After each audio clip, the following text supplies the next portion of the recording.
A lot of times introverts are not going to be the first to speak up. Introverts are very introspective people, right? So they like to at some point withdraw and recharge by thinking through things, by being by themselves, by processing through what's going on, that kind of thing. Never feel like you just have to kind of go through your paces over and over and spin your wheels. It's never too late to find the thing that is going to light you up. Introversion just gives us a lens through which to look at ourselves. That's all it is. It's not necessarily an identity that you want to own. There's that balance there, but it's also just always being focused on service, always being focused on others. So that's understanding how to engage with others in a way that's going to add value. This is the Relentless Pursuit of Winning podcast. My name is Rick Meekins. I'm the managing partner at Epiphany Business Consulting and your host for today. I am so delighted to have you in the studio. Thank you for being here. Don't forget to like, subscribe, hit the bell so you can be notified every time we drop a new episode. Now let's get it started. To the Relentless Pursuit of Winning podcast. My name is Rick Meekins. I'm going to be your host today. And in our studio, we have Sharissa Deppen. How are you today? Doing very well. Thanks, Rick. Awesome. You know, what we're going to talk about is making a massive impact as an introverted servant leader. Now, this is a topic that's near and dear to me because I just happen to be very introverted and try to be a servant leader. So this should be a great conversation. And I know there's a lot of folks out here, you know, that do the same thing. You know, we get into business, we do the things that we do really, really well. And it's like, wow, how am I going to lead a team now that I have one? So very cool. Can you give us a little bit of your background, who you are, what you do, why you do what you do? Yeah, absolutely. So I'll start off with my background. Before I started the business, I started doing coaching and all of that. So I spent about 15 years in the tech space. So I started off as a software engineer and then moved into technology leadership over that time. And so, yeah, just had a lot of great experience in the tech space. But then towards the end of my career, I honestly just started to get burnt out and I started to question, right? Like, what is it that I want as my next step? Because where I was and the work that I was doing just wasn't working for me. And so, through all of that, and I'm a person of faith, so through a lot of prayer through that time, getting towards that burnout point of realizing, okay, I just can't keep going at this place. And I was working for a global company at that time, so I have a lot of experience supporting, across different countries and things like that. But it was burning me out, and so around that time is when I actually found a coach, and I had no idea what coaching was all about. The only thing I knew about coaching was on the sports field, and that wasn't something that I wasn't even familiar with that much at that point. But I keep getting the sense that there was something I needed to look at in this area of coaching. And strange story, I actually found my very first coach on Groupon, of all places. So he had an ad out on Groupon. And it was a career coach. And he said, he asked all the right questions. Like, are you going stuck in your career? Are you not sure where to go next? All of these things. And I was like, oh my goodness, yes, and yes. And so that was my first taste of coaching and how coaching could really, benefit and help. And I never expected that I would, I just thought this was someone that could help me think out what's next in my career. And I thought there was just something I was missing. But it was going through that whole coaching process. I was like, oh my goodness, this is so fascinating to me. Maybe this is something that I could do. And so in all of that, I started researching, okay, what would it take? And, how can I help? And how can I use my experience to help more people as I become a coach? And is that something that I'm supposed to be doing? Yeah. And so the minute I enrolled in the coaching school that I went to, highly recommend that. But when I did that, the very first weekend that I showed up, I knew I was in the right place. I was like, this is incredible. This is all about helping people, supporting people, and bringing out the best in them and helping them to live more purposeful lives and being fulfilled at work and all the things. And I was like, oh my goodness, I found the thing that I'm supposed to do. And so fast forward from that point, I went through, as you know, like in business, right? You go through a lot of iterations and a lot of changes as far as like where you want to focus and what you're going to do and who you really want to serve and who you're going to be the most impactful with. So through that whole journey, I started off in general career coaching, and then over the years transitioned more into leadership coaching, which I absolutely adored because I love supporting leaders who have a heart to serve and have a heart to help other people and have an impact. And so what I started to notice, though, in my experience with specifically coaching leaders, is that I started to notice a pattern, especially with the introverted leaders, right? There's a lot of struggles that are very specific to people that, who tend to be a little bit more, I hate labeling people, but that's the easiest term that I can think of, just to try to understand this group of people who tended to be a little bit more introverted. And I'm very much an introvert too, and I notice those characteristics myself. And so I tend to serve them really well because I can relate to so much of what they go through and things like that. And I've also been able to learn through coaching and through lots of different, areas how to really excel as an introvert without feeling like I have to be somebody else.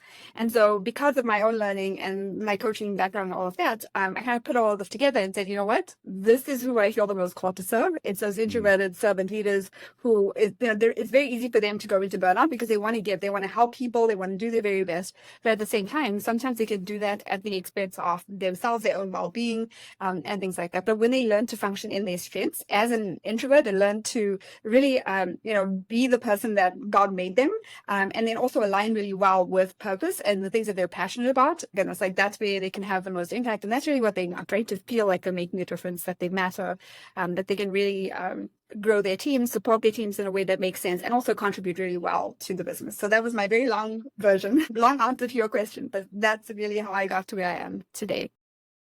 Wonderful, wonderful, wonderful. You know what? I think I feel like I feel like sometimes people have the wrong concept of what an introvert is. Can you break that down for us?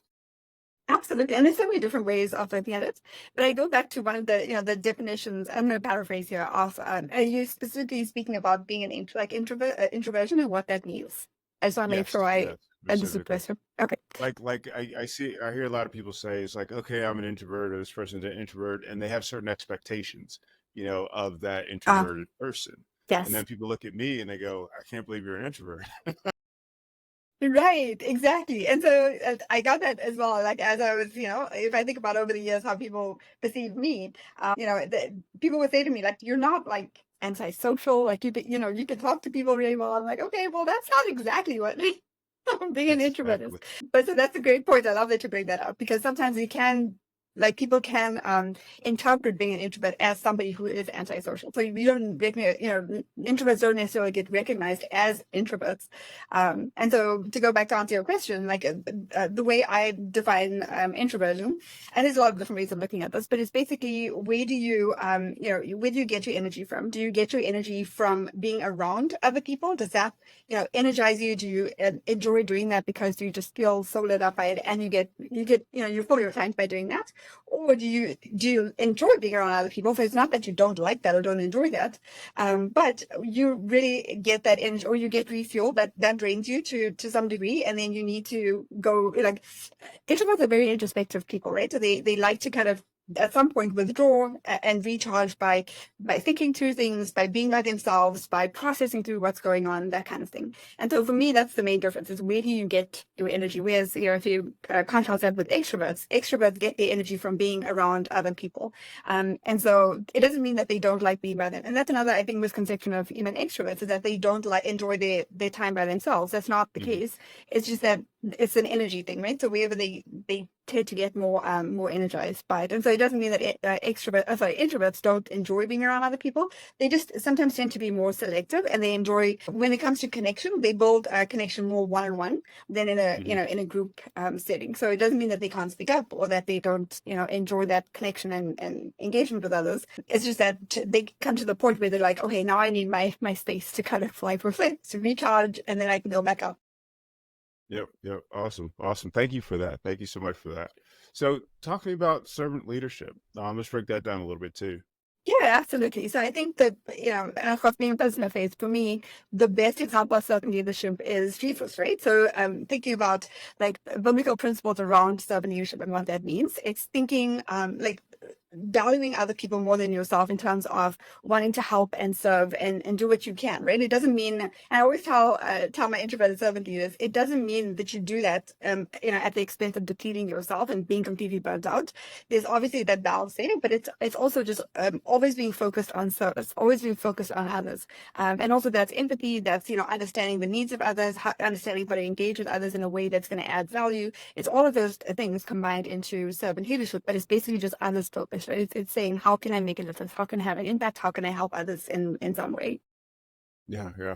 I get the feeling, or I get to feel that, when having that conversation around servant leadership, or kind of defining it, or perhaps the way that people perceive it, it's like, okay, you know what, I'm not going to let people walk all over me. There's no way I'm going to do this. I'm not going to do this. how does being a servant leadership really give advantage, like in an organization or for a leader or, in a competitive marketplace? That's a really great question. And I think a lot of that comes, there's a couple of different aspects to that, right? So servant leadership doesn't mean you're a pushover. It doesn't mean that you say yes to everything. There definitely needs to be boundaries in place, and that's okay. You can be an assertive servant leader, right? You can be a servant leader who has those boundaries, who knows how to say no. But I think the most important thing is the connection and the relationships with people, right? If you can keep that intact while, keeping your boundaries, that's going to be a really important part of that. So in other words, if you say, for example, like, the things that maybe that's not in your wheelhouse, right? So somebody asks you for something, you have a request coming in, and it's just not something that you either feel comfortable doing, or it's not, it's not your responsibility to do, or it's going to take away from something really important, another priority that you have.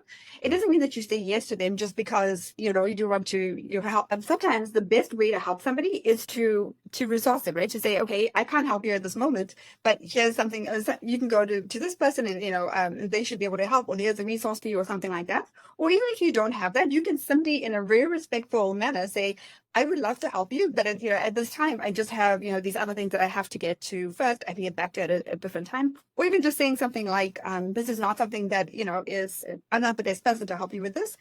But, hopefully you can, find somebody who can help, and something along those lines. So you can still do it in a respectful way. It doesn't mean you have to say yes to everything, but you do have to keep the person on the other side in mind, right? You're speaking to a person. So having empathy around how you say no in those situations can really make all the difference to building on that relationship.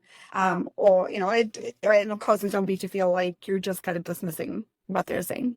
Yeah, yeah, yeah. That makes sense. That makes sense. Uh, Borders or boundaries, talked about, really, really stood out to me.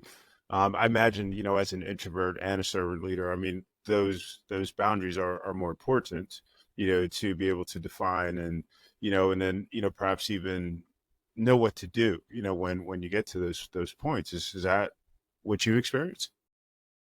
Yes, absolutely. And I had to learn how to do this. Because in my mind, I had this incorrect belief, like this missing belief, as we call it in coaching, around perception, right? I was still worried about how people are going to perceive me if I say no, or like, are they going to perceive me as somebody who is not a servant leader, who is not willing to help?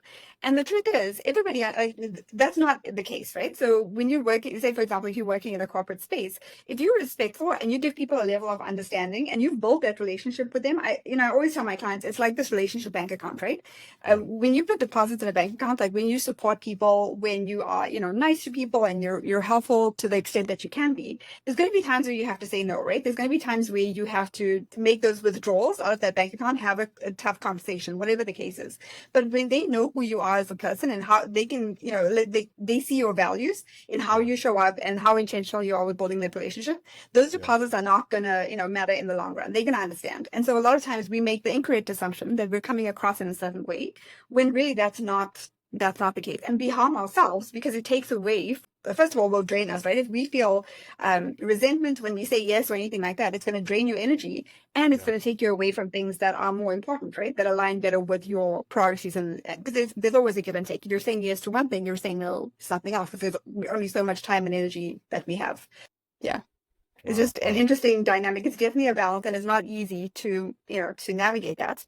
But there is a way to do it that honors the other person, and still, pursue what you need in terms of your ability to conserve that energy and focus on the things that are really important. Yeah, yeah, yeah. It's interesting. As I think about it, I mean, it's a tough it's a tough battle, for someone that is going to be introverted, and leading an organization, and it's like, there's a different approach to conflict and those decisions that have to be made, and Yes. and how you feel about it, because like you said, I mean, you're reflecting on this. It's more than, I guess, you have that thinking that, hey, what is this person going to think about me? What are they going to say about me, et cetera, et cetera. And then, like you said, Yes. am I still, going to be perceived as that servant leader, if I make this decision, or if I push back, or whatever it is. How do people, I guess, how do they start to make that change, or start to move in a way where, they're really comes down to feeling more comfortable, about making making different decisions, making tough decisions, or um, Yeah. leading their organization, really. Yeah, and it all comes to perception, right? And how the meaning that you're giving every situation that you're in. That's gonna has the ability to either cause you stress or give you some peace around like how you're, navigating that. And so difficult conversations, obviously, it's the very nature of the conversation there. It is tough. It's difficult. It's not something that, we enjoy doing or we get excited about or anything like that, because sometimes we have to deliver bad news or something like that. We don't know how it's going to be perceived. So there's a couple of things to keep in mind when it comes to those types of situations and preparing for it. One is what I talked about earlier, which is if you're intentional about building relationships with people, they're going to probably be more understanding when you do have to have that difficult conversation, or if they ask you something of you and you have to say no and things like that. But the other thing is, yes, you are going to have empathy, right? You want to make sure that the person receives the message in the right way, but you also have to disconnect from owning somebody's behavior, right? Because that becomes very dangerous in leadership. If you're leading just to please somebody or just to make sure that you keep the peace or that, you don't, that kind of stuff, right? Or you to cater to people's emotions, that's where it gets really dangerous. Because then you're at the effect of everybody's emotions, which you can't control, right? That's completely outside of your control, versus making the best possible decision for everybody involved. And so just keeping that in mind, it's not about people pleasing, right? So being a servant leader is not about people pleasing. And so if you start to go down that route, if you start to be so consumed in your mind about how you're being perceived, what is this person going to think? What is that person going to think? That is going to erode confidence, first of all. So you're going to come across in a way that's not as confident. You're not going to feel as grounded in who you are, and you're not going to really own your area and your responsibility if you're constantly thinking about or being afraid of how people are going to perceive you. But if you keep your focus on the work and just serving people, that's the very nature of servant leadership, right? And keeping others in mind and thinking, okay, how can I make a decision? How can I do what's in the best interest of this person, even if they don't like it? Just because you're making a decision doesn't mean that you don't have to make a decision that everyone's going to like, right? As a leader, it is a tough job to have because there's a lot of times you're going to make decisions that not everyone is going to be happy with. But if you're doing your part to make sure that you're doing that very respectfully and you're taking the other person's opinion into consideration and all of that, sometimes, you have to get to the point where you agree to disagree and then kind of move on from that. And it's not going to be easy. But I think where people get tripped up the most with that and can be really stressful is when they put too much focus on what others are going to think rather than coming back to, okay, what is at hand here? What is the most important thing that needs to happen in this conversation?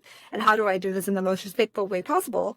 But with an outcome that I know is going to be the best for everyone involved, and not everyone's always going to agree. And you have to be okay with walking away with that. And I can tell you from my own experience, faith has a huge part to play in that for me, because there's so much out of our control. And as we all know, we stress over the things most of the time, over things that we're completely out, it's completely out of our control, such as how people are going to perceive you, right? And people's feelings and emotions. Like we can't control how they're going to react. The only thing we can control is our behavior and making sure that our decisions are aligned with what, as best as we can, what's in the best interest of whatever your priorities are, whether it's a business decision that needs to be made, whether it's a team decision, a strategy decision, or a decision for the person that you're speaking with. Awesome. I'm thinking about when it would be time to come and have that conversation with you. Introverted. It's like very introspective. Trying to support the team, et cetera, et cetera. What is the point? When do I recognize that, hey, what, I need to take a different path, and I truly need help because I'm totally out of, I don't understand this place, Yeah, I love that question. And the nice thing about one of the superpowers I believe of an introvert is that you can feel those things. You can sense when something is not quite right? We're so introspective. We tend to think a lot, process a lot, internalize, try to rationalize and figure out, okay, what's going on? And so a lot of times introverts will have, a lot of awareness around, okay, something doesn't feel right, or I'm really stressed in this moment, or I'm trying to sense that something is not quite working the way I want it to. So those are the moments when it's time to pause and say, okay, and the coach can be so helpful. I speak from experience here in terms of my coaches, right, that have helped me so much. And I still have coaches, today, because we're all doing the best that we can, but we only have a limited perspective, right? And sometimes we need that external help and to be able to navigate some of these things. And so that's where somebody, if you're not sure what the root of that is and what you need to do to move forward, then I definitely recommend reaching out to a coach or mentor or somebody who can help you and ask you the right questions to help you to pinpoint, first of all, what is underlying that, right? If you're starting to feel a lot of stress, if you're starting to feel like maybe you're not sleeping well at night, or there's something that's really bothering you, Hmm. And so maybe it's a series of things. So this happened to me towards the end of my career when I realized, oh my goodness, it's like one thing after another. It's not just one Hmm. thing that I can overlook. Now it's all these things happening. It's just not working for me. And sometimes life works like that, right? You get a lot of signs and Yeah. clues. Something is not right. You need to pay attention. And that's when you really do need to pay attention. So whether you need to get that help and support, or if you can identify it yourself, great. But at the same time, you just need to be really aware, be honest with yourself, because it's not an easy thing, especially if a change is needed, right? Transition is Yeah. never easy. So you've got to be honest with yourself and say, okay, what is not working here? And what is, I always ask my clients, if something is not working and we're working towards figuring that out, what is the time frame that, I mean, given the current state of the situation, what is the time frame that you think would be the longest you could possibly stick it out? Because the last thing you want is to push yourself so hard and like prolong the time that you need to be in a situation if it's causing you a lot of harm. Like you're losing sleep, if it's just causing you a crazy amount of anxiety or depression or whatever, all of these other things. So you have to be really self-aware, but also not be afraid to reach out for help when you need it. Yeah, yeah, yeah. Wow, wow. What are some things, I think again, just about leading an organization, which means that you're leading people, which means that you're around or involved with people, all the time. What are some things that an introverted leader can do to kind of stave off some of that overwhelming stress that the harm, they can potentially do themselves with, by just trying to, just grind it out. Yeah, that is a good question. As introverts, it's so important to fill your tank because we tend to absorb a lot, right? We take in a lot, we process a lot, and you really need those outlets. You need to be able to identify what is going to help you fill your tank back up again. And so one of the tools that we use in coaching is what we call the wheel of life, right? Looking at the different aspects of your life, and what are some of the areas that you need to focus on. And a lot of times that's self-care. Right? There's so many of my leaders that feel a very high level of responsibility, and I'm sure that's not unusual for the listeners. I feel a very high level of responsibility, but so much so that they may push themselves a little bit harder than they should without even realizing it. So it's being able to recognize the things that are going to help to fill your tank back up. And those are things like, and we know this from science and research how important these things are, right? It's things like rest, nutrition, self-care, even taking a walk in nature, Hmm. having breaks during the day, focusing on Hmm. breathing, meditation, prayer. There's all of these things, even like spending time with kids and of course family time. The social connection is so important. Yeah. So there's lots of different ways that people can fill their tanks, but it's also so personal, right? Everybody's a little bit different and at different stages in these areas of life. But especially when you are, and we spend more than 90,000 hours of our lives at work over our lifetime. So that's a crazy amount. So obviously it's going to impact other areas of your life. So when you're not feeling, or if you're feeling really stressed, or you just feel like you're in this hamster wheel constantly, and you don't feel like you are taking the time to fill your tank, it is so important to do that because you're not functioning at your highest level when you're not doing that. So that having that balance of, it's not even just work-life balance, right? Because I coach so many leaders around this way. They can leave, they can leave their desk, they can leave their laptop, but mentally they have not switched off from work, right? They're constantly, Yeah. they have stuff going on in their heads and stuff like that. So you need to be able to completely detach and just pay attention because your body's going to warn you. You're going to see the signs where you're going to start to feel the fatigue or whatever it is. It's going to be signs that you probably experience. So it's going to be important to be aware of those and not dismiss them and recognize that that's an opportunity for you to tap into, taking care of yourself and pay attention to the areas of your life that help you refuel. And to say how, even in little ways, right? There's going to be times where it's really busy and you don't have a ton of time, but even in Yeah. little ways, like taking a break, during the day for 5 minutes, walking away from your computer, breathing, focusing on your breathing, things like that, simple things that you can start with that Yeah. really help you to feel more focused and present because you're going to make better decisions. You're going to be able to build on those relationships even better. You're going to have more effective conversations and all of those things when you take care of yourself.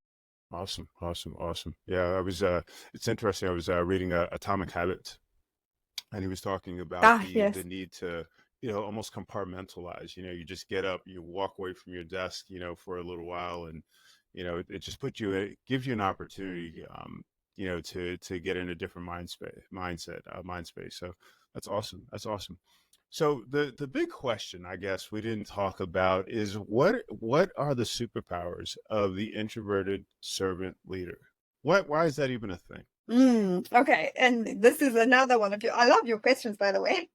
They're really, really great. But I did a whole, and this is so important. I love that you bring this up because I actually did a whole podcast episode just on the superpowers of introverts because it's the longest. And of course, for the, just about timing wise for the podcast, I had to break it down.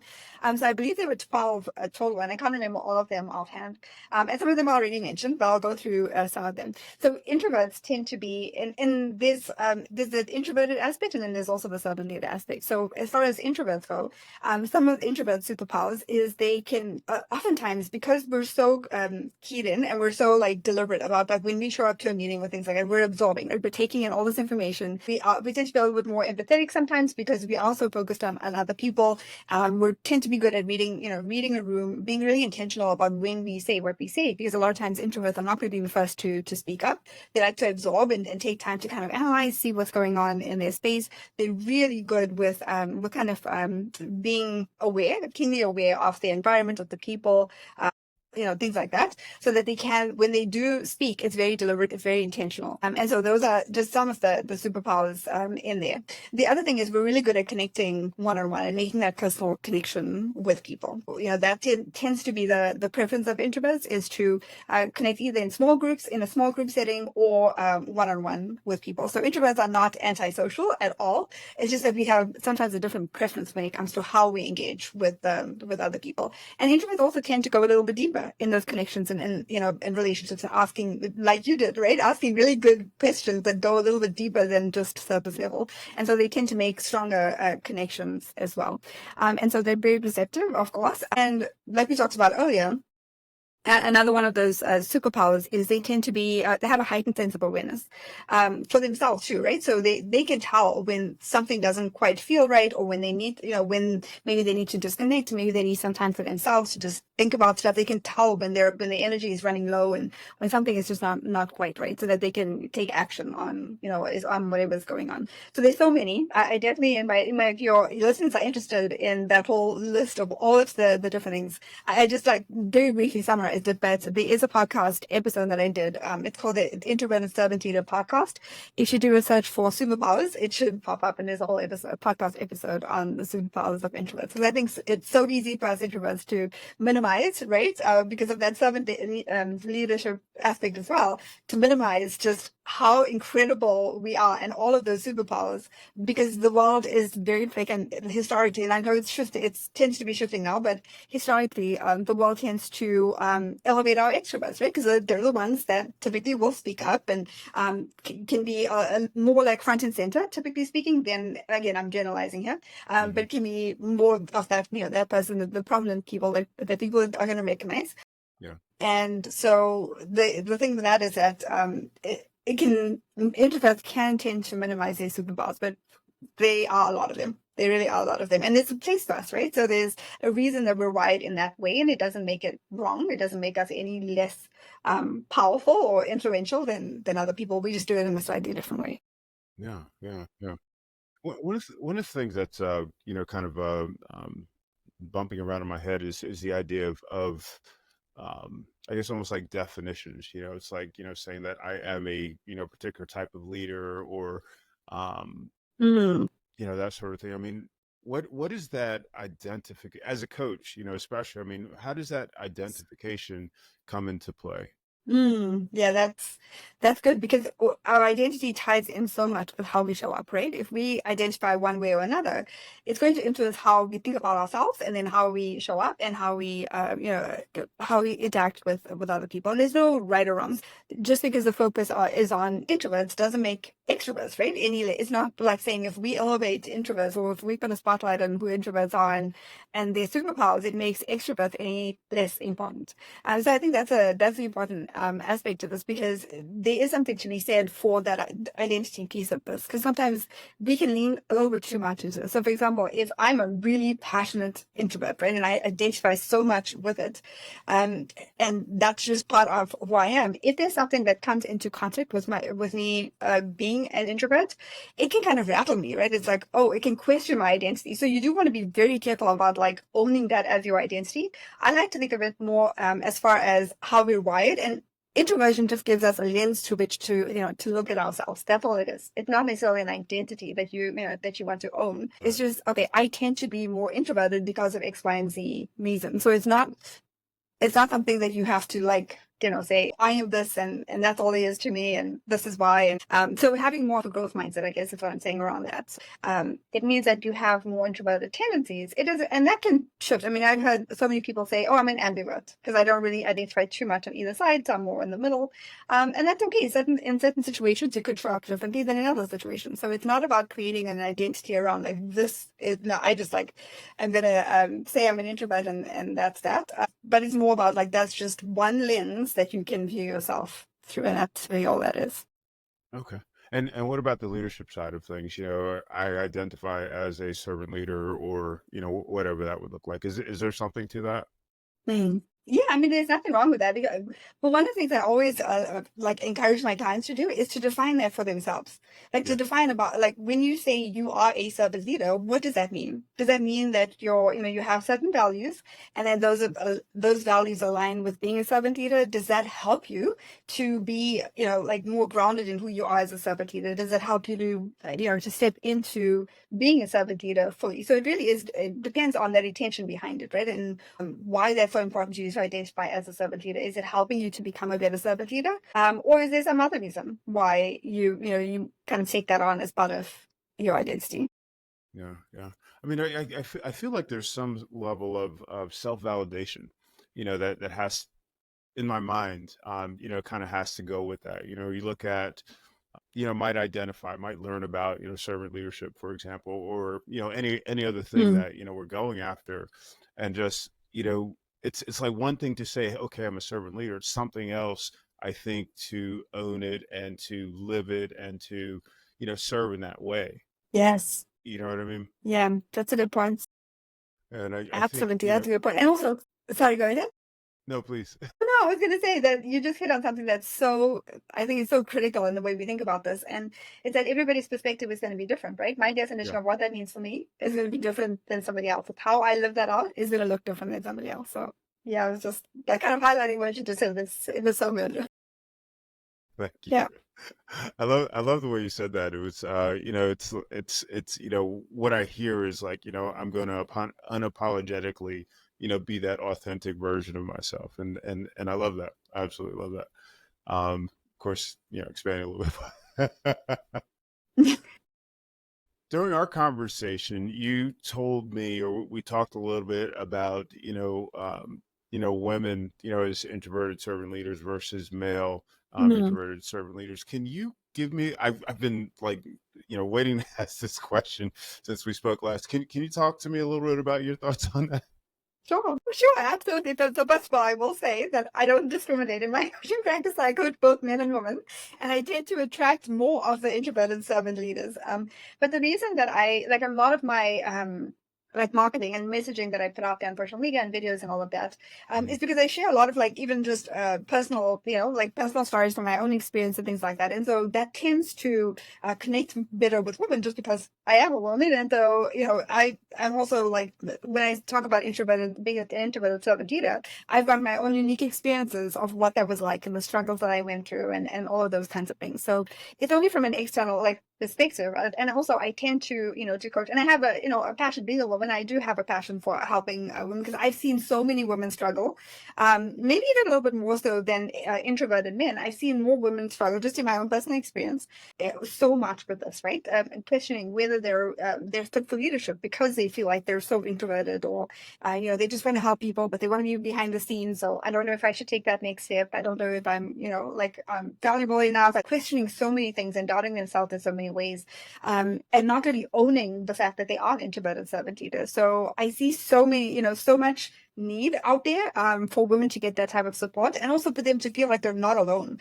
Because I remember from my own experience way back when I was in the corporate world, I thought there was something wrong with me. There were many parts of who I was like, I don't really see that in other people. What is up with me? Like, why don't I feel I feel like I should be somebody else in this environment because that's what seems to be valued. And that's absolutely not the case. I think we've come so far since then. So I'm so excited for that.